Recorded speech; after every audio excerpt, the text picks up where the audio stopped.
예, 오늘 개론인데요. 공간복음의 개론인데요. 처음 그래서 이 내용이 굉장히 많습니다. 교재는 이렇게 하지만 설명할 게 많습니다. 그래서 한번 보도록 하겠습니다. 먼저 성경 말씀, 오늘 암송 가능하신 분 계세요? 요절 선물을 벌써 이렇게 챙겨주셨네. 자, 선물에 보라, 처녀가 잉태하여 아들을 낳을 것이요 그의 이름은 임마누엘이라 하리라 하셨으니 이를 번역한즉 하나님이 우리와 함께 계시다 함이라. 아멘. 보라, 처녀가 잉태하여 아들을 낳을 것이요 그의 이름은 임마누엘이라 하리라 하셨으니 이를 번역한즉 하나님이 우리와 함께 계시다 함이라. 아멘. 아멘. 예, 나오세요. 축하합니다. 이게 뭐예요? 흔들어 봤는데 바다에 먹는 거. 예, 좋습니다. 축하합니다. 하나님의 말씀도 먹고 과자도 먹고 좋습니다. 자, 항상 왜 트리니티냐, 이것은 원론적인 것인데 다시 한번 기억해 보시기 바랍니다.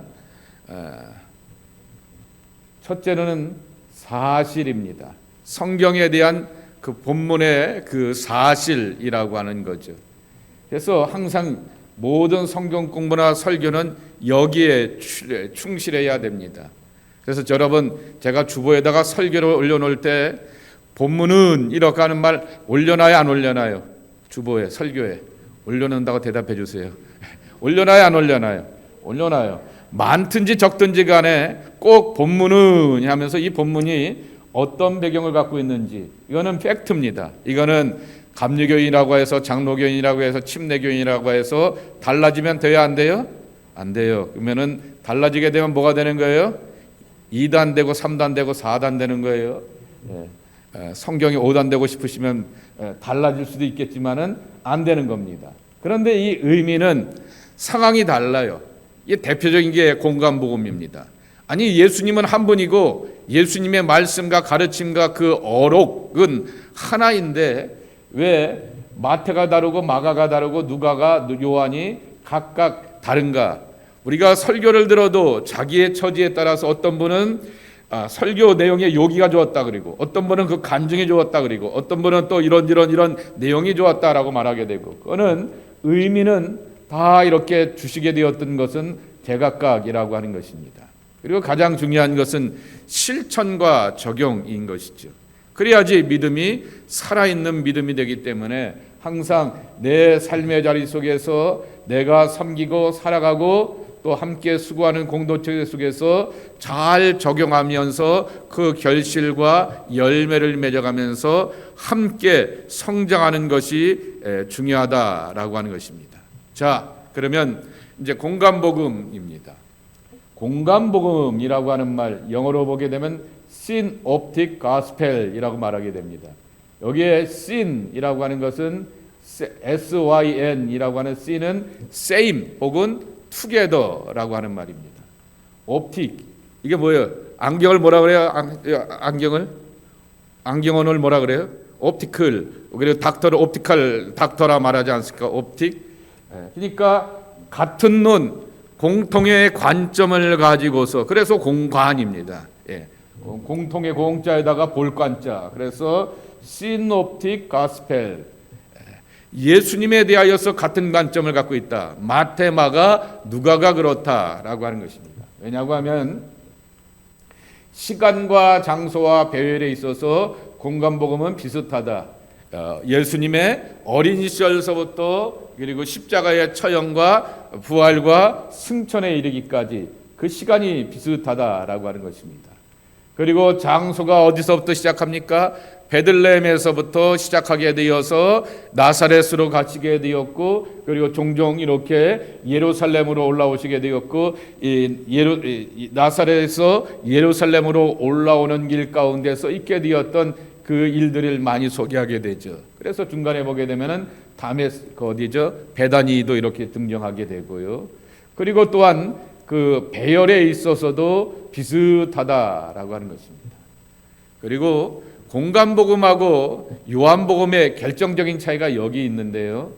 예수님의 공생애를 우리는 3년이라 말하게 됩니다. 또 어떻게 후하게 치는 분은 3년 반이라고 말하게 되는데, 공관복음은 예수님의 유월절을 한 번 지킨 걸로 나와요. 그런데 요한복음은 3번씩이나 예수님이 유월절을 지키기 위하여, 자, 유월절이 1년에 2번, 3번씩 있죠? 한 번 있다고 대답해 주셔야 돼요. 몇 번 있어요? 한 번이죠. 그러니까 유월절을 3번 지켰다라고 하는 그 개념을 기억하면서, 요한복음은 예수님이 3번씩이나 유월절을 지키려고 예루살렘으로 올라가셨구나라고 하여서 그것을 확인하면서 예수님의 공생애가 3년이라고 하는 것입니다. 한 번이라고 하는 거죠. 근데 이거는 특별히 이런 관점을 누가복음입니다. 누가복음은 특별히 뭐에도 이렇게 많이 시간을 많이 쓰냐면 장소입니다. 예수님께서 베다니로 이렇게 지나가실 때에, 예수님께서 여리고로 지나가실 때에라고 하면서 이 나사렛에서부터 예루살렘, 그 예루살렘까지 가는 길은 뭐예요? 십자가를 지게 되고 하나님의 구원에 순종하게 되는 것이고, 자기와 수치와 죽음을 통하여서 온 세상을 구원하시는 하나님의 역사를 이뤄가는 길이라고 하는 것입니다. 그래서 특별히 누가복음을 보게 되면은 우리 모든 크리스찬들은 길 위의 존재다라고 이렇게 확인하게 되는 것입니다. 길 위를 가다 보게 되면은 이런 일을 만나고 저런 일을 만나는데, 이런 일 저런 일 속에서 예수님과 어떻게 함께 삶을 풀어갈까, 내가 길이다라고 말하게 되었을 때 동그라미 찍고 예수님이 정답, 이런 뜻이 아니다라고 하는 것입니다. 예수님과 함께 길을 걸어가는 도중에 수많은 삶의 고난과 역경과 문제들을 만날 때 어떻게 우리가 예수님과 풀어갈까라고 하는 것입니다. 공관복음은 예수님의 역사적인 행적, 그래서 역사라고 하는 것이 시간과 장소 아니겠습니까? 몇 살 때 이런 일이 있었어, 그리고 또한 그 장소에서 그런 일이 있었어 라고 하는 것을 이렇게 굉장히 강조하게 되는데, 요한복음은 신학적인 재해석, 그래서 요한복음은 1장도 그렇지만은 태초에 뭐가 있어요? 말씀이 계셨다라고 말하면서 공관복음과는 다르게 그런 저기가 나오지 않습니까? 예수님의 출생에 관한 이야기가 자세하게 소개되고 있지도 않게 됩니다. 그리고 항상 요한복음은 기적을 일으키신 다음에 그 기적에 대하여서 꼭 해석들이 붙게 마련인 것입니다. 그래서 신학적인 재해석에 더 노력하였다.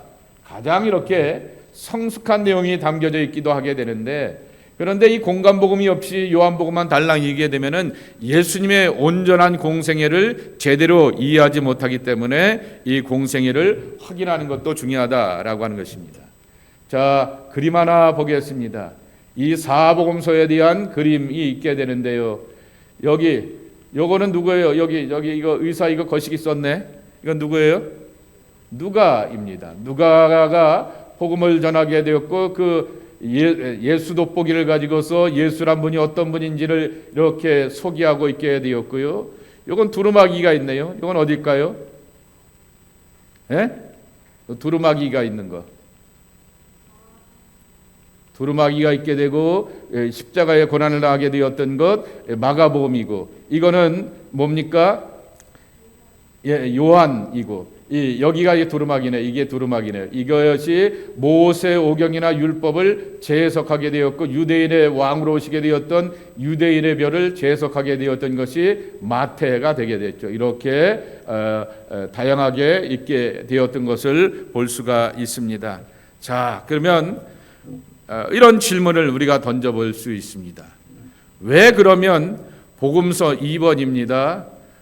그 다음 2번. 왜 복음서는 한 권이 아니고 4권일까입니다. 한 360몇 년경에 칼타고에 의해서 이 신약 성경을 지금의 66권으로 이렇게 정경을, 그런 프로세스를 거치는 것을 신학적인 용어로 정경화 과정, 캐논이라고 하는 말이 스탠다드라고 하는 것인데, 그러한 스탠다드가 되는 정경화 작업 가운데서 왜 굳이 복음서를 한 권이 아니고 4권으로 하게 되었을까? 왜 초대교회는 정경으로 4권을 복음서를 선택하게 되었을까? 마태복음을 봐도 마태복음이 주는 맛이 있어요. 마가복음을 봐도 마가복음이 보는 고유한 맛이 있어요. 그리고 누가복음도 그렇고요. 그리고 또한 요한복음도 그렇고요. 그렇게 예수님을 향해서 보는 그 소개하는 내용들이 여기에는 없는 것이 여기는 있고 여기에 없는 것은 저기에 있게 되면서 거기에 또 그 예수님의 그러한 일으키시게 되었던 가르침과 사건에 대하여서 고유하게 적용하게 되는 그 모습을 지켜보게 되면서 함께 그렇게 다양한 신앙의 관점을 갖게 되는구나라고 하는 것을 알게 되는 것입니다. 그래서 예수님은 한 분이지만은 고백에 대하여서 다양성이라고 하는 것입니다. 하나의 공통점을 향해서 간다라고 하는 거죠. 하나의 공통점은 뭐예요? 예수 그리스도를 통한 하나님의 사랑, 하나님의 구원, 그것은 하나라고 하는 것이죠. 그런데 다양한 그러한 고백을 가지고서 그렇게 우리의 신앙을 설명해주고 있다라고 하는 것입니다. 그러니 교회 공동체가 예수님을 만나고 접근하는 것의 그 다양함에 대하여서는 우리가 소중하게 여기고 존중해야 되는 것입니다. 그런데 흔히 사회도 그런 사회가 있지 않습니까?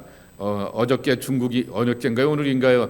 중국의 열병식을 이렇게 보지 않았습니까? 일본하고 전쟁에서 이겨서 80주년 돼서 그래서 한다라고 하여서 착착착착착착착착 획일적으로 이렇게 걷게 되는데 그런 성향을 좋아하는 사람들을 흔히 뭐라고 불러요? 예? 독재자라고 이렇게 불러요. 그렇게 그러한 사회가 그런 모습을 보게 되죠. 북한도 그런 거 잘하고요, 중국도 그런 거 잘하고요. 또 이렇게 그런 걸 흉내내고 좋아하는 사람들의 성향들을 보게 되는데 그러한 것들을 보게 되면은 획일적으로만 이렇게 신앙을 한 방향으로만 끄고 가려고 하게 되는 그러한 경우들이 있게 됩니다. 그러면 목회는 편해요. 목회는 편해요. 우리 교회는 이것밖에 없습니다. 그러니까 다른 그런 방향이나 다른 접근으로 가려고 하게 되면 우리 교회는 맞지 않은 것 같습니다 라고 하면은 교회는 편해요. 그 방향으로 계속해서 몰고 가면 되니까. 그런데 문제는 성경이 그렇지 않고 성경을 우리에게 주신 하나님의 뜻도 거기에 있지 않은데 우리가 왜 그런 방향으로 갈까라고 하는 것입니다. 세 번째입니다. 공간복음의 저자들입니다. 자, 먼저 마가복음입니다. 왜 마가복음을 먼저 올리냐? 마태복음이 먼저 아닙니까? 할 때 모든 신학자들의 한결같은 보수적이든 진보적이든 모든 신학자들의 한결같은 그러한 해석은 마가복음이 가장 최초로 기록된 복음이다라고 말씀하고 있습니다. 자, 새벽기도를 영상을 보신 분들께 한번 확인해 보겠습니다. 신약 성경 가운데서 가장 최초로 기록된 성경이 어디라고요? 데살로니가 전서입니다. AD 50년경이고요. 마가복음은 짐작을 하게 되기를 AD 50년대 후반에서부터 60년대 초반까지 55에서 65까지 이렇게 한 10년 후에 되지만은 이렇게 데살로니가가 제일 먼저라고 말하게 됩니다. 뒤에도 이렇게 나오게 되는 것처럼 예수님이 돌아가신 다음에 뭐라고 하셨냐면은 승천하시면서 뭐라고 하셨냐면 이 세대가 가기 전에 내가 속히 오리라 라고 하였기 때문에 예수님의 가르침과 교훈을 남길 필요성이 없었습니다. 이렇게 오시게 되었던 것처럼 승천도 조만간 이루어지겠지라고 믿었기 때문에 우리 당대의 복음으로 끝날 것이라 생각하게 되었는데 승천이 지체가 되게 되면서 남기게 되면서 복음서가 남겨지게 되었고 그리고 사도 바울 같은 경우에는 자기가 사역을 하게 되면서 당장 데살로니가 교인들이 서운하고 섭섭하고 핍박 가운데서 흔들흔들하니까 바로바로 편지를 써서 즉각 그렇게 응답하여 주었기 때문에 그때는 AD 50년경이었고 복음서는 이렇게 뒤로 넘어간다라고 하는 것입니다. 그래서 요한복음 같은 경우에는 AD 80년에서 90년 뒤로 이렇게 굉장히 늦춰지는 것을 보게 됩니다. 자, 마가복음의 저자 마가 요한입니다. 마가 요한 때문에 누구하고 누가 싸웠죠? 바나바하고 누가 싸웠어요? 사도 바울이 실컷 싸웠지 않습니까? 가다가 이렇게 질병 때문에 사역이 힘들거리니까 주랭랑을 치게 되었죠. 그랬더니 다음에 또 데려가자라 말하게 되었더니 바나바가 데려가자 그랬더니 사도 바울이 뭐랍니까? 이 친구는 못 믿겠어. 부잣집 아들이라고 마가다락방의 그 마가입니다.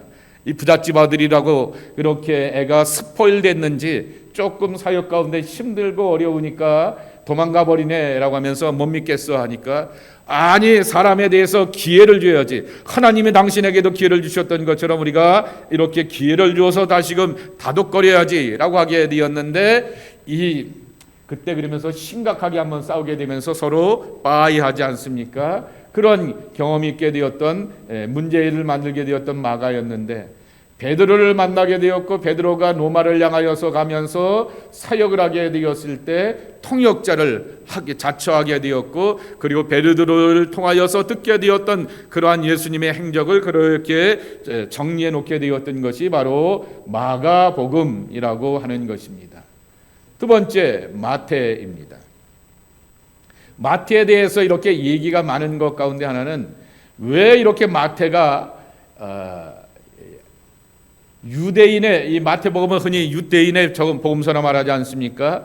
성경의 구약 성경에 대하여서 해박하고 재해석하고 적용하는 구약의 성경에서 남다른 그런 특출남을 갖고 있게 되는데 그는 세리 출신인 것을 우리가 잘 알죠. 마가복음 4장에 보게 되면은 그가 나와 있게 되는데요. 그 세리 출신이었는데 이렇게 구약에 전통하게 되었던 것은 다른 복음서에 보게 되면 마태라고 부르지 않고 네비라 부르게 됩니다. 그래서 그것을 네위인이라고 이렇게 짐작을 하게 되었고 네위인이었기 때문에 어린 시절서부터 네위인의 전통을 따라서 누구보다도 유대인의 관습과 경전에 대하여서 해박하였을 것이다 라고 이해를 하게 됩니다.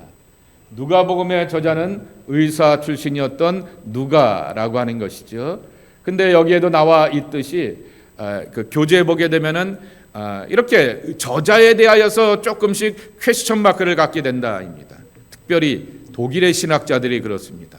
정말 마가복음이 마가가 쓰게 되었을까? 마태복음이 마태가 썼을까? 누가복음이 누가가 썼을까라고 말하게 되는데요. 그것을 이렇게 예를 들게 되면은 지금처럼 카메라가 있게 되고 그리고 뭐 오디오로 녹음을 하게 되고 아니면 이렇게 똑똑한 사람들이 받아 적는 그러한 타이핑하게 되었던 타이프가 있게 되어서 여러분 오타나게 되면 어떻게 됩니까? 휴대폰이나 컴퓨터가 알아서 오타도 이렇게 수정해 주지 않습니까? 그러한 수정이 없는 것 가운데서 이 기록을 가르침을 함께 나누게 되고 사람의 기억력이라고 하는 것이 컨디션에 따르게 되고 나이 따라서 다를 수밖에 없는데 그래서 이렇게 이것이 고스란히 전해질 때 전해졌을까라고 이렇게 의문을 갖게 되는데 마가복음은 마가 공동체의 산물이라고 말하게 됩니다. 마가 공동체라고 하는 얘기를 다른 말로 표현하면 마가가 사역하였던 지역 혹은 교회의 산물. 마태복음도 마찬가지입니다. 그런데 마가나 마태나 누가가 주축을 이루게 되었고 거기에서 이렇게 함께 발전하게 되었다. 그것은 신학자들이 그렇게 해석을 하게 되는데 거기까지 여러분들은 가실 필요가 없고 마가, 마태, 누가 이렇게 공동체에서 이렇게 자기 공동체를 위하여서 가르침을 주게 되면서 이렇게 나오게 되었다라고 하는 것입니다. 그래서 여기에 설명에도 있게 되는 것처럼 2세기 전까지는 이 저자에 대해서 관심이 없었다라고 하는 것입니다. 왜냐하면 이 사람들이 사도들이었고 사도들의 전통을 따르고 있는 사람이었다라고 하는 거죠. 마가는 베드로의 통역자였기 때문에 교회에서 의심하지 않는 초대교회에서 의심이 없는 그러한 분명한 예수님의 제자였던 마가를 통하여서 베드로를 통하여서 마가가 교훈을 받게 되고 가르침을 받게 되었으니 그 말씀은 분명하였을 것이다 라고 하는 것이 하였다라고 하는 것이죠. 그러면서 저자에 대해서 의심이 없게 되었고요. 한번 따라해 보실까요? 사도적 전통. 우리가 이 성경과 찬송가에 있는 사도신경이 사도들의 전통을 따라서 믿음을 고백을 한 것 아니겠습니까? 그리고 이 저자들도 마찬가지라고 하는 것입니다. 사도들의 전통을 따라가게 되었고 사도들의 전승을 따라서 사도들이 예수님의 그러한 친한 이렇게 제자들로서 친히 가르침을 받고 같이 먹고 마시고 살아오시게 되었던 그 도제의 길을 걸어가게 되었던 제자들을 통하여서 친히 교훈과 가르침과 따름을 이루게 되었던 사람들이었기 때문에 그래서 그 저자들에 대하여서는 의문이 없게 되었는데 18세기, 19세기에 독일의 신학자들이 한번 이렇게 이 성경을 헤집어 놓게 되면서 퀘스천 마크를 갖게 되었다라고 하는 것입니다. 자, 지난번에도 이렇게 이걸 한번 배우게 되었는데요. 공간복음의 문제들이라고 말하게 되는데 문제라고 보기보다는 이슈입니다. 자, 한번 그림을 볼까요? 여기 요게 유니크 투 마가 그랬습니다. 마가만이 갖고 있는 전승이라고 하는 것이고요. 여기에 무슨 내용, 이게 무슨 내용이냐라고 말하게 되면은 공간복음이 세 복음서가 있게 되는데 마가하고 마태가 같이 서로 공유하는 것이 마가는 76%고 마태는 45%라고 하는 것입니다. 그러니까 여러분 꼭 전제는 마가복음이 제일 먼저 기록됐다. 여기 이 순서가 이거예요. 1, 2, 3이에요. 여기가 제일 먼저 기록되었기 때문에 이 마가복음의 기록과 가르침을 리바이즈 해갖고 마태가 이것을 이렇게 확장하게 되었는데 여기에 보게 되면은 유니크 매튜입니다. 마가가 요건 빼놓았더라. 마가가 요건 안 했더라. 그런데 내가 만나게 되었고 또한 믿음의 사도들을 통하여서 듣고 가르침을 받게 되었던 가운데 이러한 교훈과 가르침이 있게 되는데 이건 없더라라고 하는 거죠. 예를 들면은 마태복음만이 갖고 있는 유니크한 게 뭐가 있을까요? 유일한 것, 특별한 것. 예수님의 탄생이죠. 어디까지 가서 모세처럼 어떻게 되는 거예요? 죽을 뻔하다가 살아나게 되었고 애굽에 이렇게 잠시 피난 생활하게 되었고 그러한 것에 대하여서는 이 마태만이 갖고 있게 되는 것이죠. 이런 것들이 있게 되는 것이고요. 그리고 서로가 이렇게 공통되는 것들 여기에 요거와 공통되는 게 10%이고요. 마가, 마태, 누가가 셋이서 같이 공유하는 것이 바로 여기 45%, 41%, 76%라고 하는 것입니다. 세 복음서가 같이 공유하는 것, 공유하는데도 불구하고 마태의 팔복의 말씀하고 누가의 팔복의 말씀이 차이가 많이 있죠. 마태복음의 주기도문하고 누가의 주기도문에 보게 되면 누가의 주기도문은 짧죠. 그런 것도 있게 되는 것이고 그리고 주기도문을 누가를 보게 되면은 제자들이 요청하여서 가르쳐주게 되었던 것으로 이렇게 나와 있게 되고 이 마태복음에 보게 되면은 산 위에 올라가서 이렇게 가르쳐주게 되었던 것으로 이렇게 나와 있게 되는 것입니다. 이런 이렇게 서로의 이 세 가지의 교집합 이렇게 다른 것 그리고 독특한 것 이것들을 이렇게 함께 연결하여서 보는 것이 중요하다라고 하는 것입니다. 자, 그래서 어떤 이슈가 있게 되냐고 하게 되면은 원복음설이라고 하는 것입니다. 공간복음 이전에 아람어와 시브리어로의 원전이 있었다라고 하는 그러한 주장을 하기도 하게 되는 것입니다. 그래서 거기다가 이 원복음서를 바탕으로 마가와 누가가 헬라어로 번역하면서 또한 성경이 발전하게 되었다라고 하는 그러한 주장인데요. 그렇게 이렇게 나오게 되는 것입니다. 프로토라고 하는 것이 오리지널 혹은 원형이라고 하는 말 아니겠습니까? 원형이 있어서 이렇게 쭉 말씀들이 발전하게 되었다라고 하는 것인데 마가 우선설이라고 하는 것입니다. 아까도 말씀을 드렸듯이 마가의 자료를 참조하여서 마태와 누가가 필요한 부분들을 첨가하였다. 이렇게 쉽게 얘기를 하면은 자, 마가복음 몇 장까지 있어요? 빨리 16장까지 있다고 대답하세요. 몇 장이요? 16장. 마태복음은 28장. 아유, 내가 대답 물어보려고 하는데 먼저 제가 대답했네요. 28장입니다. 여러분 그러면 가만히 생각해 보세요. 28장까지 있는 게 더 확장이 된 것 같고 28장을 가지고서 우리 교인들은 조금 이렇게 길면은 지루해. 그래서 요약해야지. 아니 예수님의 생애와 그 가르침과 그 소중한 말씀을 정리하고 요건 빼고 저건 빼고 요건 빼면은 되겠습니까? 어느 누구도 그러지 않았을 것이다 라고 하는 것입니다. 결국 마가가 제일 먼저 기록해 놓았는데 또 마가의 특징 가운데 하나가 보게 되면은 짧고 거칩니다. 그러니 그것을 자세하고 디테일하게 그리고 또한 유대교의 전통과 구약 성경의 그 흐름과 가르침과 예언의 말씀을 더 적용해 가면서 예수님을 소개해야지라고 하는 것이 확장된 것이 마태랄 것이라고 하는 것이 당연하게 이해하게 되었다라고 하는 것입니다. 그래서 마가의 자료를 참고하여서 마태와 누가가 필요한 것들을 이렇게 이루게 되었다. 그래서 마가 우선설이라고 하는 거죠. 마태를 통하여 이렇게 나오게 되는데, 그런데 마가 우선설에 보게 되면은 이런 게 하나 질문이 되는 게 있습니다.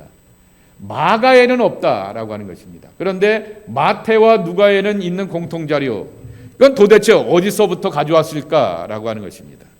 그래서 독일어로 퀘렐이라고 하는 말인데요, 이 말이 자료라고 하는 뜻입니다. 그래서 흔히 말하기를 큐가설이라고 말하게 됩니다. 마가 플러스 그리고 또한 큐, 이것을 통하여서 마가와 마태의 자료, 공통 자료가 함께 저에게 되었다라고 하는 것입니다. 마태와 누가는 마가의 표현을 부드럽게 하였다. 그래 아무 권능도 행할 수 없어. 예수님이 권능이 오늘 컨디션이 좋으면 잘하고, 이렇게 내일은 어저께는 너무나 힘들고 괴로워서 컨디션이 안 좋으면 안 되는가?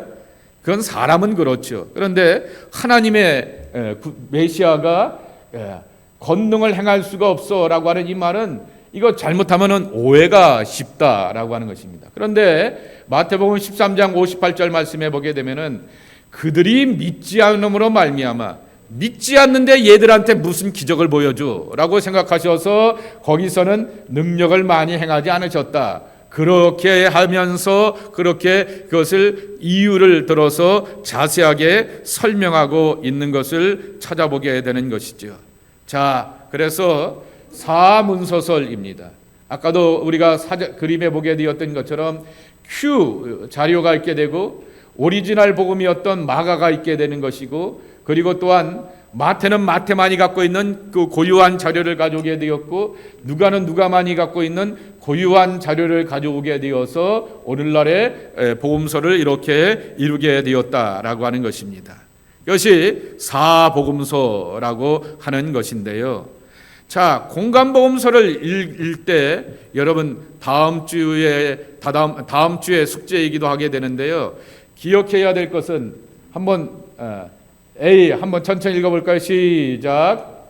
공간복음을 읽을 때 본문의 사건이 다른 복음서에 있는지 본문을 확인하며 읽는 연습을 하자 그랬습니다. 예를 들면요, 제가요 지금 마태복음 1장 23절을 펴놓았어요. 예수 그리스도의 계보, 예수 그리스도의 족보입니다. 누구는 누구를 낳고 누구를 낳고, 예수님의 족보가 마태복음 말고 어디에 또 있어요? 누가복음에 있어요. 그래서 여기 보게 되면은 성경책에 보면 누가복음 3장 23절 이하에 이렇게 있다고 말하게 됩니다. 그런데 동방박사들이 예수님을 경배하게 되었던 이야기는 마태복음만 나와요. 그래서 여기에는 가로쳐서 다른 복음서는 없다 그럽니다. 근데 여러분 한번 또 생각해 보세요. 동방박사들이 예수님을 경배하러 오게 되었는데 또 예수님을 향하여서 경배하며 기뻐하고 즐거워했던 사람이 또 누가 있어요? 빨리 들녘의 목자라고 대답하세요. 누구죠? 들녘의 목자들. 그런데 그 들녘의 목자들이 예수님을 향해서 경배했던 얘기는 어디에만 나와요? 누가복음에만 나와요. 그러니 그런 차이점들이 있게 되어서 이렇게 쭉 다르다라고 하는 것입니다. 그래서 여기 보게 되면은 동방박사 애굽으로부터의 피난 생활 그런 것은 안 나오게 되는데, 그 다음에 3장에 보게 되면은 세례 요한이 등장하게 됩니다. 자, 세례 요한의 사역은 모든 사람들이 다 알고 있는 사역입니다. 그리고 세례 요한에 대하여서 그 소개하게 되는 이야기와 예수님의 집안과 세례 요한의 집안이 가족이라고 하는 사실도 알게 되고, 예수님보다 6개월 먼저 태어났다라고 하는 것도 우리가 다 알고 있게 되고, 예수님이 왜 오시기 전에 길 닦아 놓았던 존재가 바로 세례 요한이라고 하는 것을 우리는 다 알게 됩니다. 그래서 세례 요한이 천국을 전파하게 되었던 것은 마태복음에도 3장에 나와 있게 되고, 마가복음 1장에도 나와 있고, 누가복음 3장에도 나와 있고, 요한복음 1장에도 나와 있다라고 하는 것입니다. 이걸 이렇게 함께 비교해서 보는 것이 중요하다라고 하는 것입니다. 그런데 예수님께서 광야에서 시험 받으신 이야기, 세 가지 시험 받은 걸 우리 잘 기억하지 않습니까? 그것에 대하여서 요한복음은 언급도 하지 않는다라고 하는 거죠. 그러나 마태, 마가, 누가는 고스란히 그것을 향하여서 기록해 놓았다라고 하는 것입니다. 자, 그러면서 여러분에게 하나 소개할 본문이 어디냐면 다음 주의 숙제인데요. 마태복음 14장입니다. 14장에 보게 되면은 오병이어의 기적의 이야기가 나오게 됩니다. 14장 13절 이하에 보게 되면 5천 명을 먹이시게 되는데요. 어떤 본문에는 예를 들면 마태복음에는 무리를 불쌍히 여기사 이 사람들에게 좀 먹을 걸 줘야 돼라고 말하게 되었는데, 또 요한복음에 보게 되면은 니네가 먹을 거 줘라 말하게 됩니다. 아니 5천 명을 먹일 수 있는 돈도 없게 되고, 설령 돈이 있다 될지라도 한 번에 해결할 수 없는데도 불구하고 예수님이 제자들을 좌절시키죠. 니네가 책임져 라고 이렇게 말하게 되는 것입니다. 왜 우리한테 그런 얘기를 하실까라고, 여기서는 왜 이 말씀을 하시게, 이 똑같은 5천 명을 먹이고 12강쥐를 남겼다라고 하는 것은 똑같은 어록이고 사건이고 똑같은 초대교회의 모든 사람들의 신앙 고백이기 때문에 이건 분명히 있었던 기적이구나라고 하는 것을 알게 되는데, 왜 제각각 이렇게 해석하는 것이 다를까라고 하는 것입니다. 그것은 우리의 관점 가운데서 이렇게 보라라고 하는 것이죠. 그러면은 한번 짐작해 볼 수가 있는 것입니다. 마가의 공동체는 어떤 공동체였기 때문에, 마태의 공동체는 어떤 공동체였기 때문에, 누가에는 어떤 것이었을까라고 하는 것입니다. 자, 그래서 바로 앞에 한 장 더 앞으로 갈까요? 그래서 공간복음을 읽게 되었을 때 본문의 사건이 다른 복음서에 있는지 이거를 패럴 텍스트라 말하게 됩니다. 평행 본문을 확인하며 읽는 연습을 하자 그랬습니다. 이게 다른 복음서에 있는가 없는가, 그리고 다른 복음서에는 뭐라고 기록되어 있는가. 그러면 굉장히 재밌어요. 성경책이, 복음서가요. 그리고 자아복음서를 주신 말씀의 의도대로 비교하며 읽는 즐거움을 느껴보자라고 하는 것입니다. 그래서 그런 식으로 해보게 되면은 즐겁다. 이게 성경을 읽는 즐거움이 여기서 오게 되는 겁니다. 복음서를 읽는데 재미가 있는 건 예수님이 기적을 행하셨고 너무나 나이스한 분이야, 인간적인 분이야, 어떻게 그렇게 희생을 하셨지라고 하는 그것에서만 우리가 매료될 뿐만 아니라, 더 심화가 된 사람들은 그런 비교하면서 읽으면서 말씀의 의도가 뭘까? 그래서 의도를 내가 찾는 거죠. 자, 그 다음 넘어가겠습니다. 공간복음서를 보게 되면은 마태는 아까도 말씀을 드리게 되었듯이 유대인의 전통을 따르게 되어 있습니다. 유대인의 전통을 따르다 보게 되니까 뭐예요? 이 사람들 중심이에요. 남성 위주입니다. 남성 위주의 족보 이야기를 이렇게 하고 있게 되었고, 구약 성경과 전통에 대하여서 그렇게 굉장히 강조점을 두고 있다라고 하는 것입니다. 그것이 성경 구석구석의 마태복음을 보면서 나타나게 되는 것입니다. 누가복음에는 여성, 사회적인 약자, 예수님의 인간성에 대하여서 관심이 많다라고 하는 것입니다. 그래서 예수님의 출생 설화에 보게 출생 이야기 가운데 누가에는 여자들 누가 나오게 됩니까? 사가랴와 엘리사벳, 이 여인들에 관한 이야기가 나오게 되는 것입니다.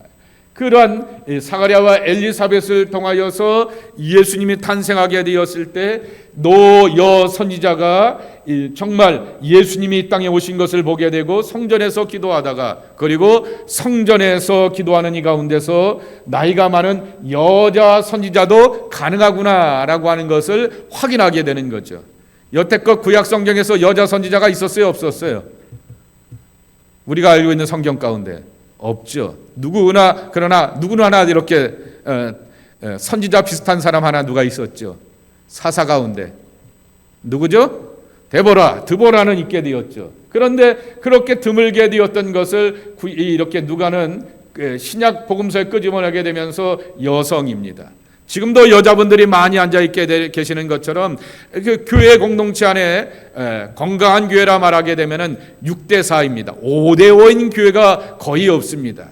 그 교회 건강해라고 말하게 되면은 6대4, 여자가 6이고 남자가 4이고요. 심각한 경우에는 3대7, 2대8 이렇게 가는 경우가 많게 되는데, 이러한 많은 교인들을 향하여서 어떻게 건강하게 믿음으로 살게 할까라고 하는 것을 이렇게 확인시켜 주게 되는 거죠.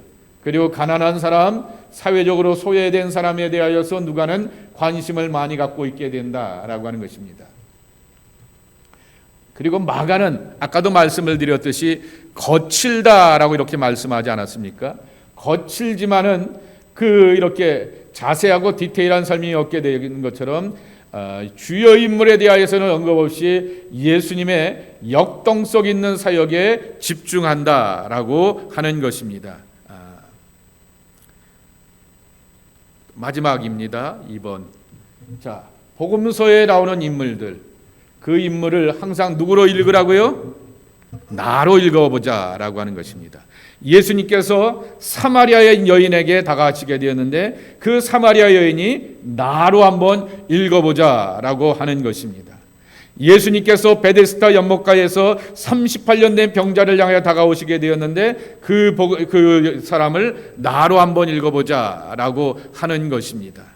그리고 이 세리 마태라고 하여서 소위 말하게 되었던 꼬리표가 있는 사람 아니겠습니까? 이스라엘의 4대제인 가운데 하나가 바로 세리인데, 그 세리가 왜 문 앞에 앉아 있느냐라고 하는 것이죠. 그러면 지나가는 사람들이 얼마나 속으로 욕을 많이 합니까? 여러분, 사람들이 주는 싸나운 눈초리를 먹으면서 행복하고 건강하게 살 수 있어요?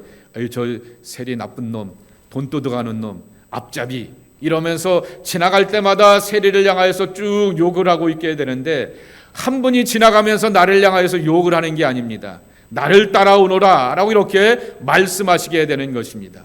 다른 사람들은 나만 보면은 앞잡이고 착취자이고, 그리고 또한 내 돈 내 주머니를 털어가는 놈이라고 이렇게 말하게 되는데, 나를 향하여서 나를 따라오너라 라고 말씀하여 주시면서 그분을 통하여서 새로운 세계를 만나게 되었던 레위 마태, 세리 마태를 이렇게 확인하게 보게 되면서 나로 읽는 그러한 연습을 하는 것이 중요하다라고 하는 것입니다. 함께 읽어보겠습니다. 시작. 항상 나에게 적용되는 말씀으로 읽고 들어야 하지만 신앙의 성장과 성숙을 경험하게 된다. 이건 설명이 필요 없습니다. 자, 그러면 제가 다음 주 월요일서부터 수요일날 밤 LA에서 밤 비행기를 타고 오게 되면은 목요일날 아침에 도착하게 되는데요. 다음 주에 숙제가 하나 있게 됩니다. 뭐냐고 하게 되면은 이 오병이어의 본문을 이렇게 읽어보는 겁니다. 자, 그런데 비교해서 읽어보는 것인데요. 제가 여러분 집에 가셔서 한번 읽어보시고요. 주일날까지 이렇게 옆에 이렇게 해서 저기다가 테이블에다가 이렇게 본문을 다 프린트아웃해서 드릴게요. 그러니까 한번 볼펜을 한번 2가지 볼펜 색깔을 가지고서 내지 3가지를 가지고서 4가지만 더 좋겠네요. 4가지를 갖고서 이렇게 한번 쳐보자라고 하는 것입니다. 뭘 쳐보냐 하게 되면은 첫 번째는 아까도 우리가 보게 되었던 것처럼 이거는 마태에도 있고 마가에도 있고 누가에도 있고 요한에도 있네. 요거를 이렇게 확인하게 되면서 그 본문은 똑같은 색깔로 칠해보게 되고, 요 표현은 다른 복음서에는 없는데 마가에만 있네 라고 하게 되면 마가에 있는 색깔로 이렇게 또 칠해보게 되고, 여러분 그러면은 성경책도 그렇게 한번 이렇게 칠해보면은 재밌습니다. 그리고 마태복음을 보게 되면서 요건 마태만이 이렇게 언급하고 있게 되네, 마태로 이렇게 칠해보게 되고, 누가로 한번 칠해보게 되고, 그렇게 해보게 되면서 왜 이렇게 말하게 되었을까? 아까도 여기 마태는 전통의 사람이었고 유대인의 관점이었고 남성 중심적인 그러한 관심을 갖고 있게 되었다 말하게 되고, 마가복음은 굉장히 거칠고 단순하게 기록해 놓게 되었지만은 예수님의 사역에 대해서는 굉장히 다이나믹하게 확신해 우리의 구세주가 된다라고 하는 것을 분명하고 또렷하게 기록하게 되었고, 누가복음은 챙기시는 예수님, 약하고 어려운 사람들을 챙기시는 예수님이라고 말하게 되었고, 요한복음은 사실은 요거보다도 더 뒤에 보게 되면은 이 오병이어의 기적을 가지고서 신학적으로 풀어주시면서 예수님 뭐라고 말씀하십니까? 나 하늘의 빵이다. 니들 내게 왜 왔는지 나 다 알아. 나 왕 삼으려고 왔지 라고 하면서 거기에 대하여서 재해석하게 되었던 그러한 내용들이 있게 되는데, 그럼에도 불구하고 그렇게 한번 읽어보시면서 그렇게 답을 찾아보면 좋겠다라고 하는 것입니다. 자, 왜 이렇게 하냐라고 하게 되면 심화 과정이라 이렇게 말씀을 드리지 않았습니까? 심화 과정이기 때문에 제가 계속해서 이렇게 요것들을 이렇게 찾아가면서 해보려고 하게 됩니다. 그렇게 해보시면서 주시게 되는 교훈과 가르침을 따라갔으면 좋겠다라고 하는 것입니다. 그리고 교재에 보게 되면 39페이지에 보게 되면은 거기 질문이 있죠. 그 질문도 다음 주에 한번 이렇게 해오셔서 함께 나누시기 바라고요. 다음 주에는 제가 없고 저희 집 사람이 대신 이렇게 하도록 하겠습니다. 그러니까 요걸 가지고 이렇게 하고, 교재는 안 나가고 요 나눔과 성찰 가지고 하게 되고, 그리고 성경 암송 또 한번 이렇게 마가복음 2장 17절 요걸로 하지 말고 다른 걸로 이렇게 요걸로 하셔도 될 것 같습니다. 그렇게 하셔서 교재를 보시면서 이거를 준비해 보시게 되었습니다. 이 시간 함께 기도할 것은 이제 가을 학기 트리니티를 통하여서 공감복음서를 통하여서 중요한 것은 예수님 만나는 것입니다. 마태가 만나고 마가가 만나고 누가가 만났던 예수님을 나의 예수님으로 만나는 것입니다. 왜 복음서를 4권이나 주셨을까? 요한복음이 있는 것은 이해가 되는데 왜 마태, 마가, 누가 가운데서 3권 가운데서 하나만 놔도 될 텐데 왜 3권의 말씀을 우리에게 더하여 주셨을까? 다양한 믿음의 사람들의 고백을 통하여서 다양하게 우리에게 다가오시게 되었던 하나님의 다양성이라고 하는 것이죠. 그것을 내가 만나고 접해야 됩니다. 교회는 이래야 돼, 신앙은 이뤄야 돼. 내가 고집해놓고 내가 주관하게 되는 것이 나의 아집과 아성이 될 때가 있게 되는 것입니다. 그런데 만물을 새롭게 하시고 나를 새롭게 하시겠다라고 말씀하셨던 예수님은 이 모양으로 저 모양으로 또 다른 모습으로 우리에게 다가오셔서 은혜 주시는 분이라고 하는 것입니다. 이 시간 함심하여서 통성으로 기도하게 되면서 내 삶에 다가오시게 되었던 그 주님을 기쁘게 만나고 주님 앞에 나가는 하나님의 사람들이 저희들 모두가 되게 하여 주옵소서. 우리 함께 합심하여서 기도하도록 하겠습니다. 이제 새학년 새학기가 시작되었습니다. 이 새학년 새학기 동안에 우리에게 하나님의 은혜가 넘쳐나게 위해서 기도해 주시길 바랍니다. 거룩한 하나님의 성령의 역사와 부흥의 불길을 위해서 기도해 주시기 바라고요. 새학년 새학기 동안에 우리 자녀들 지혜롭게 자랄 수 있게 도와주시고 믿음으로 자라게 도와주시옵시고 말씀으로 자라게 도와주시옵시며 또한 교회도 가을 학기를 맞이하면서 9월서부터 또 하반기 사역을 하게 되는데 하나님 말씀의 부흥을 주시옵시고 기도의 힘과 능력을 얻게 하여 주시옵시며 주님의 사랑이 풍성해지는 주님의 몸된 교회가 되게 하여 주시옵소서. 모든 예배와 모임 가운데 성령이 충만케 하여 주시옵시고 하나님의 은혜로 굳건하게 믿고 의지하는 사람들로 채워지게 하여 주옵소서. 함께 주님 불러가시면서 우리 간절한 마음으로 하나님의 그러한 은혜 안에서 자녀들의 부흥을 위하여서 그리고 교회의 부흥을 위하여서 기도하도록 하겠습니다. 또 함께 또 기도하게 될 것은 성도들의 기업을 위해서 기도해 주시기 바랍니다. 성도들의 직장 생활을 위해서 기도해 주시기 바랍니다. 성도들의 가정을 위해서 기도해 주시기 바랍니다. 강림교회 성도들의 그러한 기업과 또한 직장생활과 가정 가운데 늘 은혜가 있게 하여 주시옵시고 진로가 열려지게 하여 주시옵시고 존귀한 자로 쓰임받는 귀한 삶이 될 수 있도록 하나님 함께 해달라고, 이 어렵고 힘든 세계, 경제적인 그러한 불안 가운데서 살고 있게 되고 취업이 잘 안 되는 그러한 세상 가운데 살고 있게 되는데, 하나님 취업의 문도 열어주시고 길도 열어주셔서 하나님 앞에 영광 돌리는 귀한 모습이 될 수 있도록 우리 성도들을 위해서 기도해 주시길 바랍니다. 우리 함께 축복하며 기도하도록 하겠습니다. 자비하신 아버지 하나님, 이제 가을을 맞이하여서 우리 신앙의 가을 추수의 계절 가운데 말씀의 결실을 맺어가고 복음의 결실을 맺어가기 위하여서 공감복음을 통하여 배우기를 원합니다. 공감복음을 통하여서 마태가 만나게 되었던 예수님, 누가와 그 공동체가 만나게 되었던 예수님, 마가를 통하여서 만나게 되었던 예수님이 오늘 나의 예수님이 되어서 내 삶의 오병이어의 기적이 있기를 원합니다. 내 삶의 풍파를 잔잔케 하시는 예수님의 능력을 경험하기를 원합니다. 내 삶 가운데서 씨앗을 심게 하시고 열매를 거두게 하시는 예수님의 섭리와 손길도 만나고 살아가는 하나님의 백성들이 저희들 되기를 원합니다. 그리고 무엇보다도 십자가 위에서 내 몸을 위하여 아낌없이 다 내어주셨는데 나는 주님을 위하여서 무엇을 할까 다시 한번 돌아볼 수 있는 그러한 은혜로 우리가 살아가기를 원합니다. 주님, 그러한 거룩함과 경건함과 신실함이 하나님의 백성들 속에 있게 하여 도와주시옵시고 그 은혜를 찾아 구하며 하나님 앞에 기뻐하는 모습으로 나갈 수 있는 하나님의 백성들이 저희들 모두가 되게 하여 주시옵소서. 오늘도 주님 앞에 나와 기도하면서 우리가 중보의 기도를 드립니다. 땅끝의 선교사들 건강하게 안전하게 지켜주시옵시고 그들의 사역을 축복하여 주시옵시며 또 그들의 행하는 모든 일들을 통하여서 예수님을 믿고 구원받는 사람들이 많아지는 귀한 역사 나타날 수 있도록 하나님 축복 내려 주시옵소서.